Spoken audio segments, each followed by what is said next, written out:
One welcome back to my channel. हमने last class में types of hypothesis की बात की थी और हाइपोथेसिस का एक इंट्रोडक्शन देखा था कि हाइपोथेसिस होती क्या है। ठीक है, तो अब हमारा इसका नेक्स्ट टॉपिक है हाइपोथेसिस एरर। हाइपोथेसिस एरर्स क्या होते हैं? ठीक है, तो हाइपोथेसिस एरर का मतलब ये है कि जो हमने नल हाइपोथेसिस और जो ऑल्टरनेटिव हाइपोथेसिस बनाई है उसमें क्या कोई एरर तो नहीं आ रही, कोई गलतियाँ तो हम नहीं कर रहे जानबूझ के, या गलती से कोई गलती तो हमने नहीं की है। ठीक है, तो इसको बोलते हैं हाइपोथेसिस एरर। ठीक है, तो हाइपोथेसिस एरर में हमारे पास दो तरह के एरर है। एक है हाइपोथेसिस एरर का टाइप 1 और एक है टाइप 2 एरर। ठीक है, टाइप 1 और टाइप 2 एरर है। हमारे पास दो तरह के हाइपोथेसिस एरर है, जिसमें से अगर हम देखें सबसे पहले हम पढ़ेंगे टाइप 1 एरर। ठीक है, टाइप 1 एरर हमारा क्या है? इसमें हम ये देखते हैं कि reject null hypothesis when it is true. आपने नल हाइपोथेसिस देखा, हमने क्या बनाया, कौन सी थी नल हाइपोथेसिस? वो वाली थी कि there are no relationship between two variable. हम यही तो बात कर रहे थे ना, रिलेशनशिप बिटवीन टू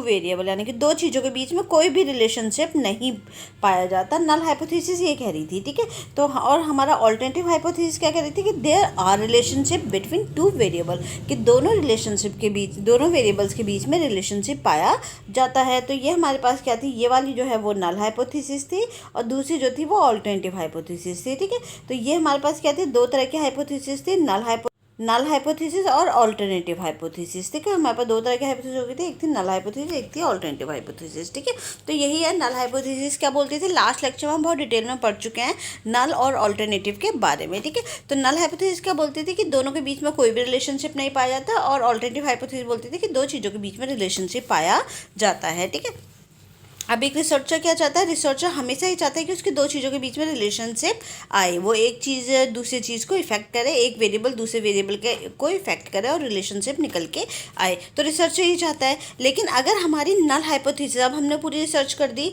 और पूरी रिसर्च कंप्लीट होने के बाद हम चाहते तो ये थी कि हमारी ऑल्टरनेटिव हाइपोथेसिस जो है वो सही हो, ठीक है, वो ट्रू आए। लेकिन हुआ उल्टा। रिसर्च के लास्ट उसमें हमें पता चला, पूरा डेटा कलेक्शन वगैरह के बाद हमें ये पता चला कि जो नल हाइपोथेसिस थी वो हमारी, यानी कि H0 थी, वो ट्रू हो गई। ठीक है, यानी कि उल्टा हो गया, जो हम चाहते थे वो नहीं हुआ, उल्टा हो गया। जो क्या रिसर्च हमारी जो आई उसमें दोनों के बीच में कोई भी रिलेशनशिप नहीं पाया गया। लेकिन हम क्या चाहते थे? हम ये चाहते थे कि हमारे वेरिएबल के बीच में रिलेशनशिप पाया जाए। ठीक है, तो लास्ट क्लास में हमने इस पर बहुत अच्छे डिटेल में बात कर ली है, इसलिए मैं अब इसको बहुत अच्छे से नहीं समझा रही हूँ। तो जिसको समझ में नहीं आ रहा होगा वो इसकी लास्ट जो क्लास है उसको देख सकते हैं। ठीक है, तो हमारे अब इसमें क्या है, जो नल हाइपोथेसिस है, हम इसमें क्या करेंगे? हम टाइप 1 एरर में हमें तो ये चाहिए था कि हमारी नल हाइपोथेसिस हमारे रिजेक्ट हो जाए, लेकिन हम क्या करेंगे? Reject null hypothesis when it is true. तो हम जब हमारी नल हाइपोथेसिस एक्सेप्ट होनी थी, ठीक है, जब वो ट्रू थी, बिल्कुल सही थी, हमें उसे एक्सेप्ट करना चाहिए था, लेकिन फिर भी ईगो के चलते, ठीक है, ड्यू टू ईगो के चलते हमने क्या किया? उसको रिजेक्ट कर दिया। किसको? नल हाइपोथेसिस को। ठीक है, समझ में आया?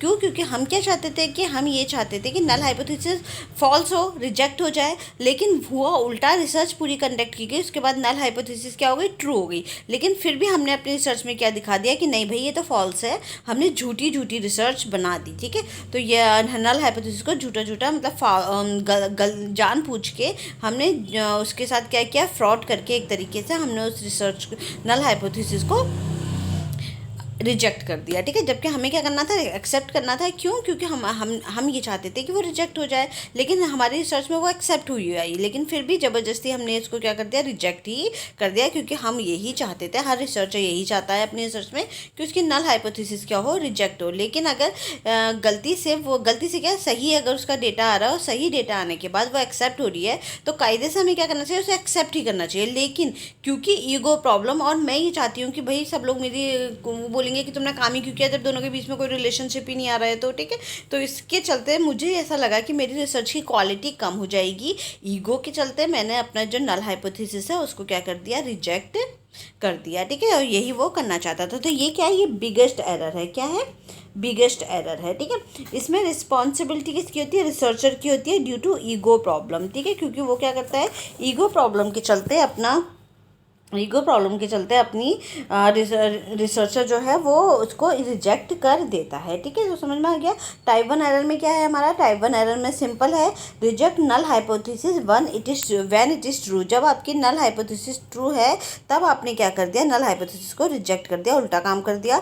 ये बिगेस्ट एरर है, सबसे बड़ा एरर है, ये सबसे बड़ा एरर कहलाएगा। क्यों? क्योंकि आप इसे जान पूछ के कर रहे हो, अपनी ईगो के चलते कर रहे हो, तो ये बिगेस्ट एरर है। ठीक है, रिस्पॉन्सिबिलिटी क्या होगी हमारी, इसकी रिस्पॉन्सिबिलिटी किसकी होगी, इसकी होगी रिसर्चर की responsibility due to ego problem. क्यों? क्योंकि उसको ईगो प्रॉब्लम के चलते उसने ये किया है। ठीक है, ये हो गया अब हमारा टाइप 1 हाइपोथेसिस। अब है हमारा टाइप 2 हाइपोथेसिस। ठीक है, टाइप 2 हाइपोथेसिस में हमारा क्या है, accept null hypothesis when it is false. अब टाइप 2 हाइपोथेसिस में क्या होता है, जब नल हाइपोथेसिस जो आती है फॉल्स। ठीक है, नल हाइपोथेसिस हम क्या चाहते थे कि नल हाइपोथेसिस हमारी फॉल्स आए।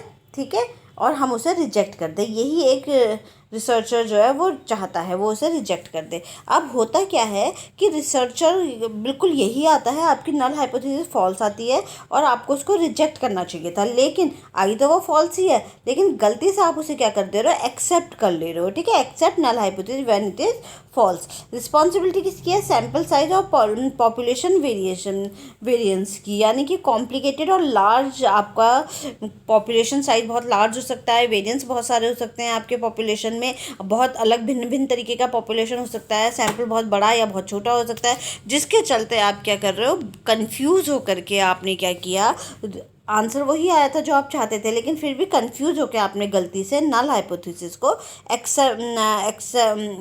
जब वो फॉल्स थी, accept null hypothesis when it is false,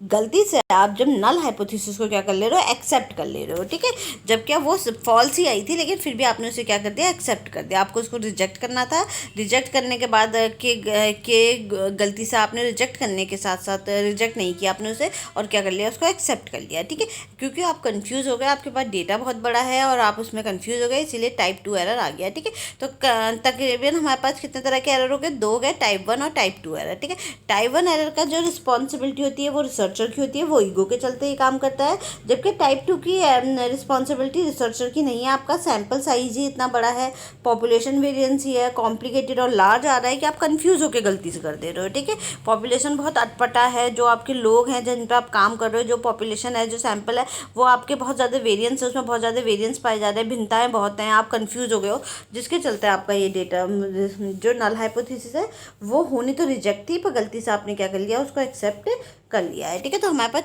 2 तरह के एरर हो गए, टाइप 1 एरर और टाइप 2 एरर। ठीक है, अब टाइप 1 एरर में इसको समझने के लिए आपको इससे पहले हाइपोथेसिस और टाइप्स ऑफ हाइपोथेसिस वाले चैप्टर को दोनों को पढ़ना होगा, तभी ये आपको इतने अच्छे से समझ में आएगी। ठीक है, अब ये क्या है, हमारे पास 2 तरह के हैं। ठीक है, अगर आप नल हाइपोथेसिस जो आपकी रिजेक्ट हो रही है और रिसर्चर जो है वो उसको रिजेक्ट कर रहा है, ठीक है, तो ये अब आपके पास यहाँ पे 2 वर्ड्स हम यूज़ कर रहे हैं, कौन कौन से, ट्रू पॉजिटिव और आपका फॉल्स पॉजिटिव। ठीक है, ट्रू पॉजिटिव और फॉल्स पॉजिटिव।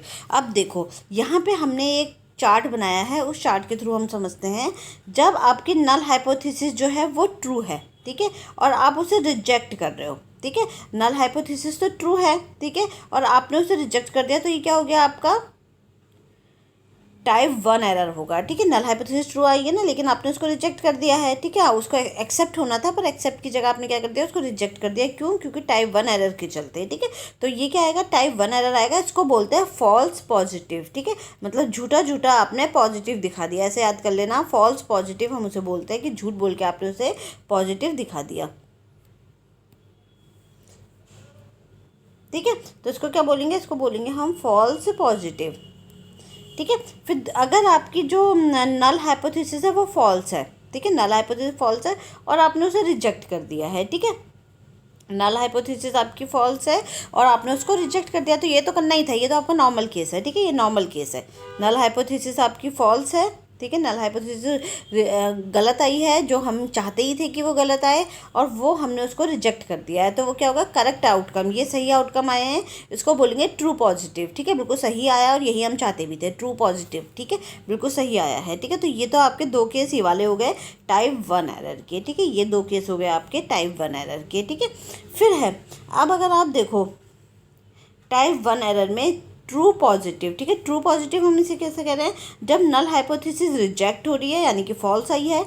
ठीक है, फॉल्स आई है और रिसर्चर ने भी उसे क्या कर दिया है, रिजेक्ट कर दिया है। ठीक है, रिसर्चर भी क्या कर रहा है, उसको रिजेक्ट कर रहा है। तो यह इसको ये नॉर्मल केस है जो होना चाहिए। ठीक है, बिना एरर के, कोई भी एरर नहीं आया है, कोई भी एरर नहीं है, बस आपने जो भी रिसर्च के फाइंडिंग्स में क्या आया, आपका जो नल हाइपोथेसिस थी वो रिजेक्ट हो रही थी और आपने उसको रिजेक्ट कर दिया। तो ये तो नॉर्मल केस है, यही हम चाहते भी थे, हमारी रिसर्च बिल्कुल सही हो गई। तो ये कौन सा केस है, ये ट्रू पॉजिटिव कहलाएगा। क्या कहलाएगा, ट्रू पॉजिटिव, क्योंकि ये हमारा बिल्कुल नॉर्मल केस है और यही हम चाहते भी थे। तो यहाँ कोई भी एरर नहीं है, ये बिल्कुल ट्रू पॉजिटिव है। ठीक है, बाकी अगर टाइप 1, फिर हमने क्या किया, दूसरा केस क्या आएगा इसमें, ये वाला दूसरा केस आपका इसमें है ये वाला। ठीक है, ये वाला। अब ये इस केस में क्या है, अगर आपका टाइप 1 एरर कब आ रहा है, जब नल हाइपोथेसिस आपको एक्सेप्ट हो रही थी पर रिसर्चर ने उसे रिजेक्ट कर दिया। ठीक है, होनी वो एक्सेप्ट थी पर रिजेक्ट कर दिया गया। ठीक है, आपकी डेटा के हिसाब से जो भी आप रिसर्च कर रहे हो उसके हिसाब से उसको एक्सेप्टेंस आई थी, लेकिन आपने उसे क्या कर दिया, रिजेक्ट कर दिया। तो इसको क्या बोलेंगे, फॉल्स पॉजिटिव बोलेंगे। क्या बोलेंगे, फॉल्स पॉजिटिव। ठीक है, तो यही वाला जो हमारा है फॉल्स पॉजिटिव, मतलब झूठा झूठा आपने ऐसे याद कर रख लेना कि उसको पॉजिटिव बता दिया आपने, झूठ झूठ करके तो पॉजिटिव बता दिया। ठीक है, तो ये क्या हो गया, आपका फॉल्स पॉजिटिव हो गया। समझ में आ गया।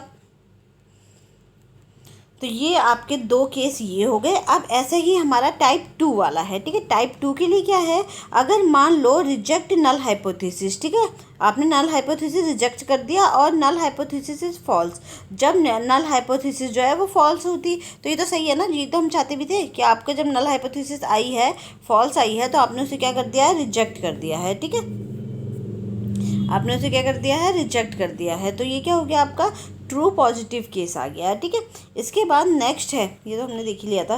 फिर इसके बाद है फेल टू एक्सेप्ट, यानी कि नल हाइपोथेसिस। ठीक है, नल हाइपोथेसिस को, अब जो आपकी नल हाइपोथेसिस थी, ठीक है, नल हाइपोथेसिस जो है H0 वाली, इसका ये क्या हुई, आपकी नल हाइपोथेसिस ट्रू है और आपने इसे क्या किया है, एक्सेप्ट किया है। ठीक है, नल हाइपोथेसिस ट्रू है और आपने उसे एक्सेप्ट कर लिया। भले ही मैं नहीं चाहती थी कि मेरी रिसर्च जो है उसका नल हाइपोथेसिस जो बना है वो एक्सेप्ट हो, लेकिन फिर भी क्योंकि फाइंडिंग्स में यही आया कि वो एक्सेप्ट हो रही है, तो मैंने ईमानदारी से, बिना बेईमानी करे, उस ईमानदारी से उस हाइपोथेसिस को क्या कर लिया है, एक्सेप्ट कर लिया, नल हाइपोथेसिस को एक्सेप्ट कर लिया। तो ये ट्रू आउटकम है। ठीक है, ट्रू नेगेटिव बोलेंगे, नेगेटिव आया था आंसर पर फिर भी मैंने ईमानदारी दिखाते हुए ट्रूली उसको एक्सेप्ट किया है, तो उसे क्या बोलेंगे, ट्रू नेगेटिव। ठीक है, क्या बोलेंगे, नेगेटिव। ठीक है, ट्रू नेगेटिव आया था वो। ठीक है, इसको बोलेंगे हम ट्रू नेगेटिव। तो ये भी सही है, सही केस है, मतलब दो केस तो हमारे सही हो गए ना, दो केस हमारे सही हो गए। ठीक है, कौन सा वाला केस, पहला केस तो हमारा ये है कि जो आपकी हाइपोथेसिस थी, हाइपोथेसिस कौन सी वाली, नल वाली। ठीक है, नल वाली हाइपोथेसिस जो थी वो आपकी क्या हुई, वो हुई आपकी एक्सेप्ट। ठीक है, वो हुई आपकी एक्सेप्ट और रिसर्चर ने उसको क्या किया, एक्सेप्ट ही कर लिया। ठीक है, एक्सेप्ट ही कर लिया, तो वो ये वाला केस है। ठीक है, एक तो वो एक्सेप्ट हो रही है, एक्सेप्ट कर लिया, तो इसको ट्रू नेगेटिव बोलेंगे। ट्रू नेगेटिव इसलिए क्योंकि भले ही नेगेटिव रिजल्ट आया था, हम नहीं चाहते थे वो रिजल्ट, लेकिन फिर भी हमने ईमानदारी से ट्रूली उस नेगेटिव रिजल्ट को भी एक्सेप्ट किया। तो इसे आप ऐसे याद रख सकते हो। ठीक है, दूसरा ये वाला केस तो ये वाला हो गया, दूसरी ये नॉर्मल केस है। ठीक है, ये अभी कोई एरर नहीं है, ये बिल्कुल नई सही चीज़ है, ये हमें करना है। ठीक है, तो ये कोई एरर नहीं है। दूसरा क्या है, दूसरा केस है आपका जो नल हाइपोथेसिस थी। ठीक है, नल हाइपोथेसिस जो रिजेक्ट हो गई और यही हम चाहते थे, रिसर्चर भी यही चाहता था, उसने उसको रिजेक्ट ही कर दिया। ठीक है, तो दो केस हमारे इसमें आ गए। तो दूसरा केस कौन सा वाला है, दूसरा केस है आपका ये वाला। ठीक है, ट्रू पॉजिटिव वाला। ठीक है, यही तो चाहता था ना रिसर्चर, रिसर्चर यही चाहता था कि जो नल हाइपोथेसिस है वो फॉल्स आए और मैं उसको रिजेक्ट कर दूं। ठीक है, और जो दूसरा वाला केस, और दूसरा वाला जो ट्रू वाला केस था, ये रिसर्चर चाहता नहीं था, लेकिन फिर भी ईमानदारी से उसने क्या कर दिया, उसको एक्सेप्ट कर लिया। रिसर्चर नहीं चाहता था कि उसकी नल हाइपोथेसिस जो हो एक्सेप्ट हो, लेकिन फिर भी जब वो फाइनल रिजल्ट में एक्सेप्ट आई तो हमने उसको एक्सेप्ट कर लिया। तो ये दोनों क्या है, ये आपके नॉर्मल केस हैं, ठीक है, ये दोनों आपके नॉर्मल केस हैं।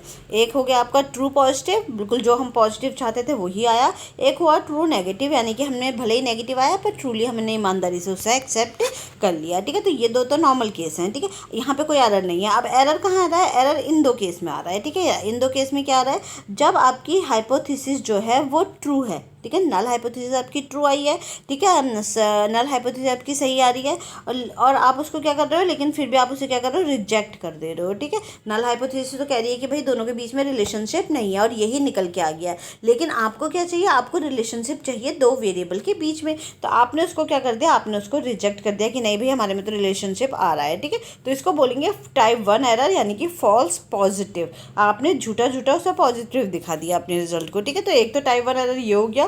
दूसरा टाइप 2 एरर क्या हो गया, जब जो आप चाहते थे वही हुआ, नल हाइपोथेसिस निकली तो फॉल्स ही, ठीक है, निकली तो फॉल्स ही, लेकिन फॉल्स निकलने के बावजूद भी आपने क्या किया, उसको फॉल्स निकलने के बावजूद भी आपने क्या किया, उसको आपने रिजेक्ट कर दिया, ठीक है। जो फॉल्स होनी ही थी उससे आपने उसे क्या कर लिया, एक्सेप्ट कर लिया, ठीक है। उसको रिजेक्ट करना चाहिए था आपने, लेकिन गलती से कंफ्यूज होकर आपने उसको क्या कर लिया, एक्सेप्ट कर लिया, ठीक है। तो ये क्या है, फॉल्स पॉजिटिव, ठीक है। वो एक तो फॉल्स किया आपने, ऊपर से पॉजिटिव लेके आ गए आप उसे, ठीक है, छोटा पॉजिटिव दिखा दिया आपने इसे, ठीक है, समझ में आया। तो ये क्या है, ये आपके चार तरह के इनको डिस्क्राइब किया है। तो पहला टाइप 1 एरर है, दूसरा टाइप 2 एरर है, और ये दो नॉर्मल केस हैं जो होने चाहिए और जो हमें करने चाहिए, ठीक है। बाकी ये दो टाइप 2 और टाइप 1 एरर हैं, ठीक है। तो टाइप 1 एरर को हम फॉल्स पॉजिटिव बोलते हैं, दूसरे को नहीं, ये फॉल्स पॉजिटिव नहीं आएगा, यहाँ पर फॉल्स नेगेटिव आएगा। True positive, true negative, false negative आएगा यहाँ पे, ठीक है।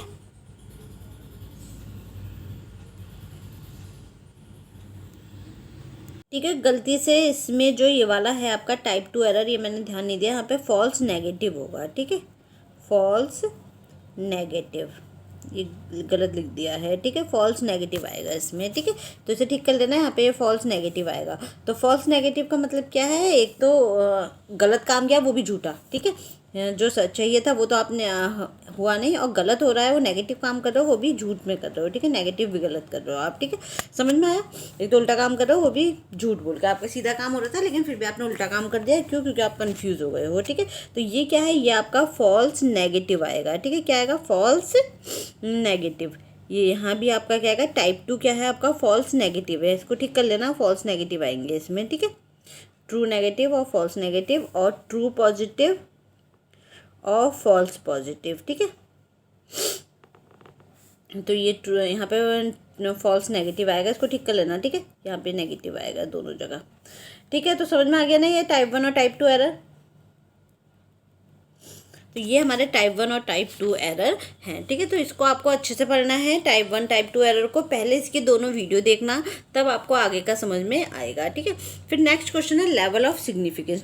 नेक्स्ट टॉपिक है level of significance. Level of significance में क्या है, प्रोबेबिलिटी ऑफ अकरेंस भी हम इसे बोलते हैं।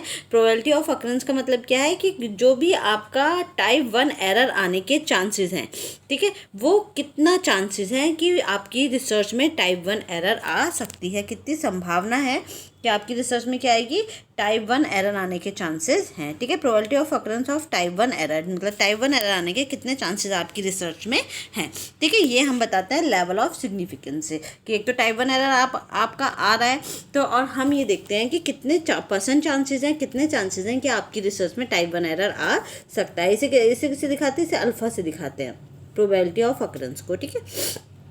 इसमें क्या है, टाइप 1 एरर में क्या है, रिजेक्ट ट्रू नल हाइपोथेसिस, ठीक है। हम क्या कर रहे हैं, जो ट्रू नल हाइपोथेसिस है, ठीक है, जो ट्रू नल हाइपोथेसिस है जो आपकी एक्सेप्ट होनी चाहिए थी, उसे हम जब रिजेक्ट कर रहे हैं, जो अभी हमने टाइप 1 एरर में देखा था, ठीक है। और जो एक्सेप्ट फॉल्स नल हाइपोथेसिस है, और जो झूठी आपकी जो फॉल्स नल हाइपोथेसिस है उसको आपने गलती से क्या कर दिया है, एक्सेप्ट कर लिया, यानी कि टाइप 2 एरर, ठीक है।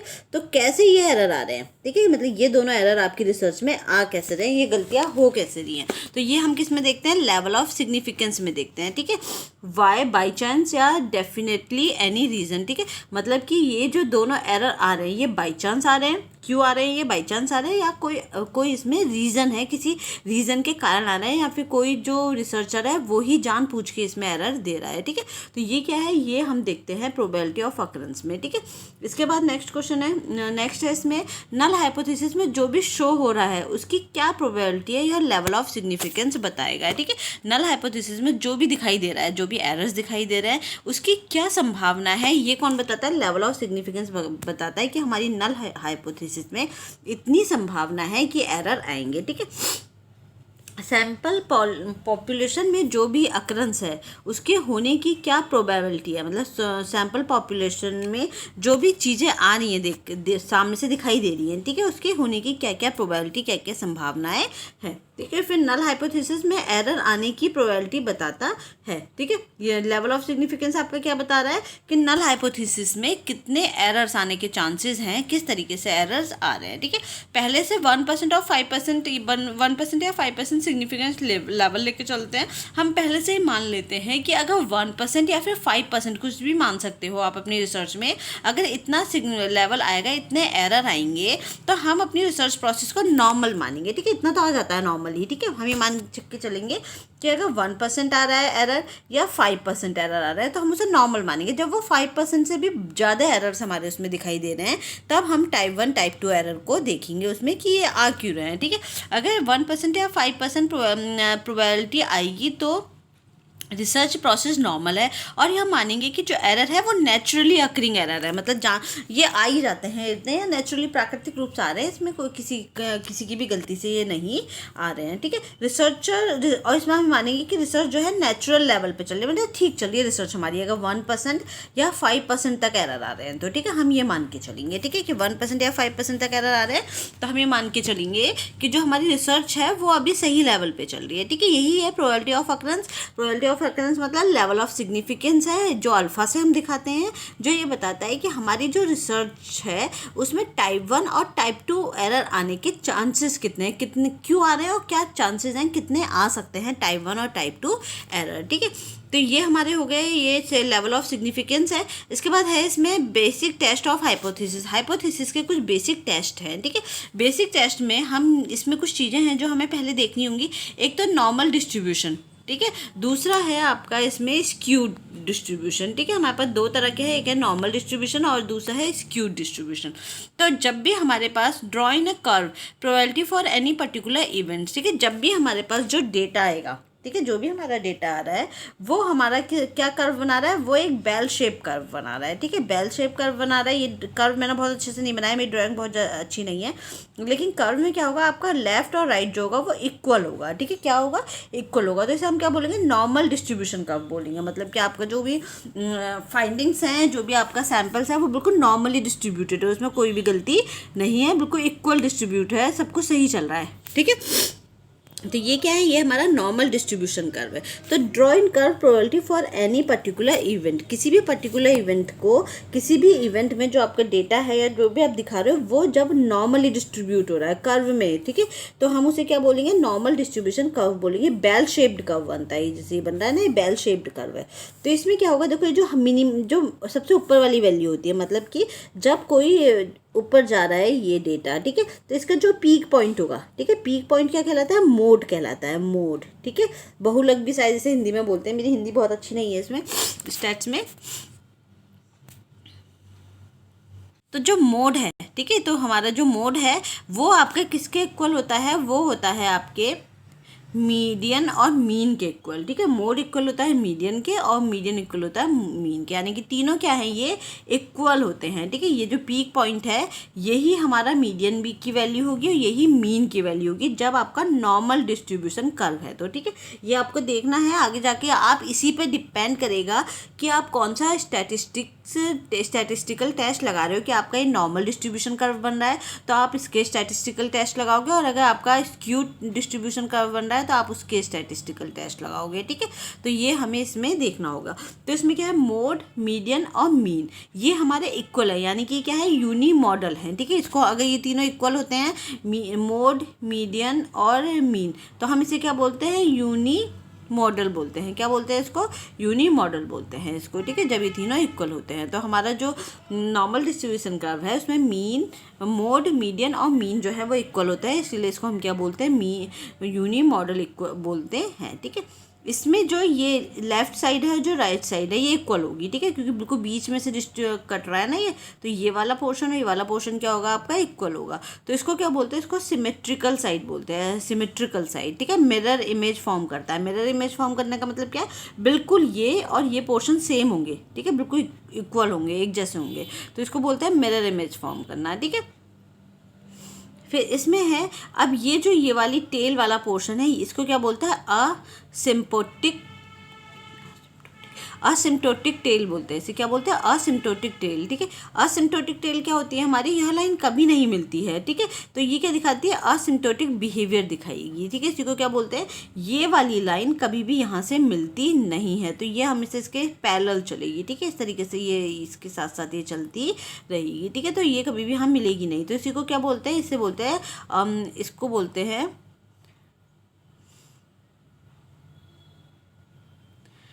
असिम्प्टोटिक टेल, ठीक है। इसको क्या बोलेंगे, असिम्प्टोटिक टेल बोलेंगे, ठीक है। तो ये क्या दिखाता है, ये असिम्प्टोटिक बिहेवियर दिखाता है। इसको क्या बोलते हैं, असिम्प्टोटिक बिहेवियर बोलते हैं, ठीक है। तो आपको इसमें क्या याद करना है, एक तो यूनी मॉडल है जो हमारा नॉर्मल डिस्ट्रीब्यूशन होता है, ठीक है। मेन आपको ये आ जाता है एग्जाम में कि नॉर्मल डिस्ट्रीब्यूशन में हमारा क्या है, यूनी मॉडल है। क्यों, क्योंकि उसमें मोड, मीडियन और मीन जो है वो इक्वल होता है नॉर्मल डिस्ट्रीब्यूशन कर्व में, ठीक है। अब जो कर्व की जो पीक वैल्यू है वो मोड वैल्यू है, और कर्व का जो लिमिटेड बिहेवियर होता है उसे बोलता है असिम्प्टोटिक बिहेवियर। क्यों, क्योंकि ये क्या है, कभी भी मिलते नहीं है दोनों लाइन, ठीक है। तो इसको क्या बोलते हैं, असिम्प्टोटिक बिहेवियर बोलते हैं, ठीक है। तो ये हमारा कर्व बनेगा जब हम ये देखेंगे हम कि कर्व बन रहा है, तो इसी कर्व से हम डिसाइड करेंगे कि हमारे जो हाइपोथेसिस है, जो रिसर्च है, उसमें किस तरीके का स्टैट जो है वो लगेगा, ठीक है। तो इसमें देखो ये वाला है, ये आपका है। अब इसी में हम देखेंगे जो अभी हमने देखा था कि डेटा जब एक साइड के क्रिटिकल रीजन में आएगा तो उसे वन टेल टेस्ट बोलते हैं, ठीक है। जब हमारे जो भी हमारा डेटा था, जो हमने पहले मान के चल रहे थे हम 1% या 5%, तो वो हमारा अगर एक साइड के उसमें आया है, ठीक है, तो उसे हम क्या कहेंगे कि ये वन टेल टेस्ट है, ठीक है। अब यही अगर हम दोनों तरफ आता है ये वाला पोर्शन, ठीक है, तो इसे हम क्या मान के चलते हैं, टू टेल टेस्ट बोलते हैं उसे, ठीक है। तो उसे टू टेल टेस्ट बोलते हैं। The value under the null hypothesis most likely observation, ठीक है। ये हमारे क्या है, ये हमारी नल हाइपोथेसिस के अंदर की वैल्यू है, ठीक है। Most likely observation, the value under the null hypothesis, ये वाली वैल्यू किसमें आएगी, नल हाइपोथेसिस के अंदर आ रही है, ठीक है। और ये क्या है, ये आपका 95% स्टैटिस्टिकल सिग्निफिकेंस थ्रेशोल्ड है ये सारा, ठीक है। और ये आपका जो बाकी का 5% हम मान के चल रहे हैं ये वाले, ठीक है। तो ये जो 5% मान के चल रहे हैं, ये क्या है, ये हमारे 5% के अंदर अगर प्रॉब्लम आएगी तो हम ये मान के चलेंगे कि हमारे उसमें रिसर्च में कोई भी गलती नहीं है, क्योंकि ये तो नेचुरल अकरिंग है, ठीक है। पॉइंट ऑन कर्व टेल, ठीक है। पॉइंट ऑन कर्व टेल है अनलाइकली ऑब्जर्वेशन, रेयरली आने वाले ऑब्जर्वेशन है, जिसे हम क्रिटिकल रीजन बोलते हैं, ये वाला, ठीक है। इसको हम क्या बोलेंगे, क्रिटिकल रीजन बोलेंगे। ये क्या है, ये अनलाइकली ऑब्जर्वेशन है, मतलब हमेशा नहीं आते, कभी कभार आने वाले ऑब्जर्वेशन है ये, ठीक है। तो ये हम 5% मान के चल रहे हैं कि भाई इतना आ सकता है ये, ठीक है। तो वन टेल टेस्ट में क्या होता है, ये जो क्रिटिकल रीजन है, इसको हमने क्या माना है, क्रिटिकल रीजन है, ये एक साइड पे होगा, ठीक है। मोर एक्यूरेट रिजल्ट, और इसमें अच्छे रिजल्ट आते हैं, मोर एक्यूरेट रिजल्ट आते हैं वन साइड वाले में। जबकि टू टेल टेस्ट में क्या होगा, ये दोनों साइड हो सकते हैं, ठीक है, इधर भी और इधर भी, तो उसे क्या बोलेंगे हम, टू टेल टेस्ट बोलेंगे, ठीक है। तो वन टेल टेस्ट में हमारा जो क्रिटिकल एरिया है, ये जो क्रिटिकल एरिया है, जो क्या हम ये मान के चल रहे हैं कि इतना अगर परसेंटेज आएगी तो हम उसे नॉर्मल मानेंगे कि हमारी इतनी प्रॉब्लम आ सकती है, इतने जो एरर है वो आ सकते हैं। तो ये नॉर्मल ही चल रही है हमारी रिसर्च, अगर इतने % एरर भी आ रहे हैं तो ठीक है। तो इसे वन टेल टेस्ट बोलेंगे। और इसको जब ये जो एरर वाला एरिया है ये दोनों तरफ थोड़ा थोड़ा हमने डिवाइड कर दिया, 2.5% इस तरफ और 2.5% इस तरफ, तो टोटल मिला के 5% हो गया। तो ये क्या है, ये हमारा टू टेल टेस्ट कहलाएगा जब हमारे दोनों साइड के क्रिटिकल एरिया में आ रहा है। IQ एक स्टूडेंट को पूरे दूसरे के IQ से कम है, ठीक है। अगर हम ये देखते हैं कि जो IQ एक स्टूडेंट का दूसरे से IQ कम है तो उसे हम वन टेल टेस्ट में दिखाएंगे, ठीक है। क्यों? क्योंकि हम ये क्या देख रहे हैं, इसको वन टेल टेस्ट में हम क्यों दिखा रहे हैं? क्यों? क्योंकि जो हमारा IQ है वो क्या है, किसी दूसरे के से IQ से कम है। मतलब एक स्टूडेंट ये है, एक स्टूडेंट ये है, इसका IQ इससे कम है, तो हम इसे वन टेल टेस्ट में दिखाएंगे। लेकिन अगर मैं ये बोलूँ, ठीक है, कि IQ जो है IQ एक स्टूडेंट का दूसरे से कम या ज़्यादा दोनों हो सकता है, ठीक है। दूसरे से कम या ज़्यादा दोनों है तो वहाँ हम टू टेल टेस्ट दिखाएंगे, कम भी दिखा रहे हैं और ज़्यादा भी दिखा रहे हैं, ठीक है। तो वहाँ पे हम कौन सा टेस्ट यूज़ करेंगे? टू टेल टेस्ट यूज़ करेंगे, ठीक है। इसके बाद next the level of significance हमारा 5% अगर हम मान के चल रहे हैं तो ये वही वाला है, 5% एरर हो सकते हैं। तो क्रिटिकल वैल्यू है डू नॉट रिजेक्ट H0। तो अगर हमने ये मान के चला कि हाँ लेवल ऑफ सिग्निफिकेंस हमने पहले से ही रिसर्च करने से पहले से ही मान लिया है कि कितना हो सकता है, 5% हो सकता है। 5% एरर हमारी रिसर्च में आ सकता है, टाइप 1 और टाइप 2 एरर, ठीक है। तो इसमें हमने क्या माना, तो 5% ये क्या है, ये हमारा क्रिटिकल वैल्यू कहलाएगा, ठीक है। क्रिटिकल वैल्यू कहलाएगा। तो डू नॉट रिजेक्ट H0, तो यहाँ पे अगर 5% के अंदर अंदर आ रहा है, ठीक है, तो हम यहाँ पे H0 को रिजेक्ट नहीं करेंगे, ठीक है। मतलब कि हमारा 5% तो आ सकता है, ठीक है। तो इसमें क्या है, और 95% वाले एरिया को हम क्या बोलेंगे, ये हमारा कोई भी एरर इस एरिया में नहीं आ रहे हैं। तो ये क्या है, ये हमारा कॉन्फिडेंस लेवल है, जिसे हम किससे दिखाते हैं, 1 - अल्फ़ा और 1 - या फिर 1 - बीटा से हम इसको दिखाते हैं, ठीक है। ये क्या है, नॉन रिजेक्टिंग रीजन है, मतलब इसको हम रिजेक्ट नहीं कर रहे, इसको हम एक्सेप्ट कर रहे हैं, ठीक है। समझ में आ गया इतना? ये थोड़ा सा ना, ये वाला जो है थोड़ा सा टफ है, ये थोड़ा लेवल ऑफ सिग्निफिकेंस वाला। पर इसमें मेन चीज़ें तुम्हें ये याद रखनी है कि एक तो जो आपका नॉर्मल डिस्ट्रीब्यूशन कर्व कौन सा होता है, जो बेल शेप बनाता है, ठीक है, जिसका डिस्ट्रीब्यूशन क्या है, नॉर्मल है। जो भी आपका बंटवारा कर रहे हो वो बिल्कुल इक्वल कर रहे हो बंटवारा, ठीक है। तो इसका ये वाला पोर्शन और ये वाला पोर्शन भी इक्वल होगा, ठीक है। समझ में आ गया? ये आपका मोड है, ठीक है। तो इसमें क्या होता है, जो वैल्यू आपकी मोड की होती है वही मीन की होगी। मोड, मीन और मीडियन जो है वो इक्वल होंगे, ठीक है। ये चीज़ आपको याद रखनी है इसमें। अगर इसके एक तरफ हमारा क्रिटिकल रीजन आ रहा है, ठीक है, तो इसका मतलब क्या है, ये वन टेल टेस्ट है। अगर दोनों तरफ थोड़े थोड़े क्रिटिकल रीजन आ रहे हैं तो हम ये क्या कहलाएंगे, टू टेल टेस्ट कहलाएंगे, ठीक है। समझ में आया? तो इसमें मेन चीज़ आपको ये याद रखनी है, ठीक है। अब इसमें देखो, जैसे ये क्रिटिकल रीजन ये आ रहा है तो क्रिटिकल रीजन को हमने अल्फ़ा से दिखाया है और 1 - अल्फ़ा हमारा बचा हुआ एरिया है, ठीक है। अब 1 - बीटा को हम क्या बोलते हैं, पावर ऑफ टेस्ट बोलते हैं। ये वाला जो एरिया है इसको हम क्या बोलेंगे, पावर ऑफ टेस्ट, ठीक है। रिसर्चर का जो गोल है वो रिजेक्टिंग नल हाइपोथेसिस। रिसर्चर का गोल क्या होता है कि वो क्या कर सके, अपनी नल हाइपोथेसिस को रिजेक्ट कर सके। ये तो पता ही है, हमने अभी पहले वाले चैप्टर में पढ़ा था इसमें, ठीक है। रिसर्चर हमेशा ये चाहता है कि उसकी नल हाइपोथेसिस रिजेक्ट हो जाए। तो जब हम टेस्ट करेंगे नल हाइपोथेसिस, तो हम टेस्ट किस पे लगाते हैं, हमेशा नल हाइपोथेसिस पे लगाते हैं, ये भी हमें पता है। टेस्ट में हम किस में लगाएंगे, हमेशा नल हाइपोथेसिस पे लगाएंगे। तो और नल हाइपोथेसिस अगर रिजेक्ट हो गई तो ऑटोमेटिकली हमारी जो ऑल्टरनेटिव हाइपोथेसिस है वो एक्सेप्ट हो जाएगी, ठीक है। For rejecting null hypothesis too, अब आपका जो नल हाइपोथेसिस है जब हम उसे रिजेक्ट कर रहे हैं तो वहाँ पे दो एरर दिखाई देते हैं, टाइप 1 और टाइप 2 एरर, ठीक है। तो इंक्रीज सैम्पल साइज।